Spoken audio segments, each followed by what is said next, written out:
Spray tablet এগুলো নিয়ে আপনিও ক্লান্ত, তাই না? তাও হাঁচি কাশি কমছে না। তাই চটপট দেখে নিন সায়েন্টিফিক্যালি প্রুভেন সেইসব হিডেন টিপস যা মিস করলে কিন্তু আপনার হাঁচি কাশি অ্যালার্জি কমবে না। 1 নম্বর, ভিটামিন ডি এর লেভেল যদি কম থাকে তাহলে অ্যালার্জিক রাইনাইটিস বেড়ে যায়। ভিটামিন ডি এর লেভেল কম মানে 3x অ্যালার্জিক অ্যাটাক। তাই ভিটামিন ডি পেতে সূর্যালোকে থাকুন আর সাপ্লিমেন্ট নিতে ভুলবেন না।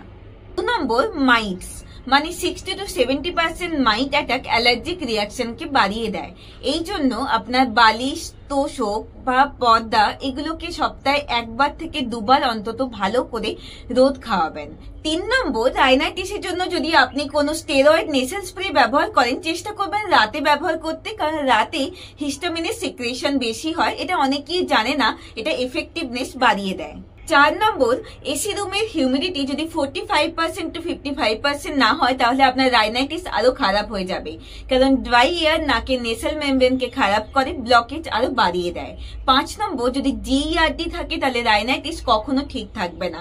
এই জন্য রাত্রিবেলা হালকা খাবার খাবেন, কোনো মশলাদার খাবার বা কোনো ফাস্ট ফুড অ্যাভয়েড করে চলুন। আমরা দিন দিন যে ইনস্ট্যান্ট রিলিফ স্প্রে ইউজ করি সেটা 3-4 দিনের মধ্যে রিবাউন্ড নেসাল কন্ডিশন করতে পারে, যেটা কিন্তু আরো বিপজ্জনক। তাই ইনস্ট্যান্ট স্প্রে এর উপর ডিপেন্ডেন্সি বাড়াবেন না।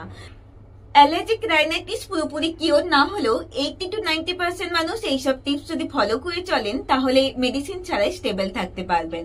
এই ভিডিওটি তাই সেভ করে রাখুন আর তাদের কাছে শেয়ার করবেন যারা অ্যালার্জিক রাইনাইটিসে খুবই ভোগে। আর ভালো লাগলে সাবস্ক্রাইব করুন মেড কথা। আর ভালো থাকবেন, ভালো রাখবেন। নমস্কার।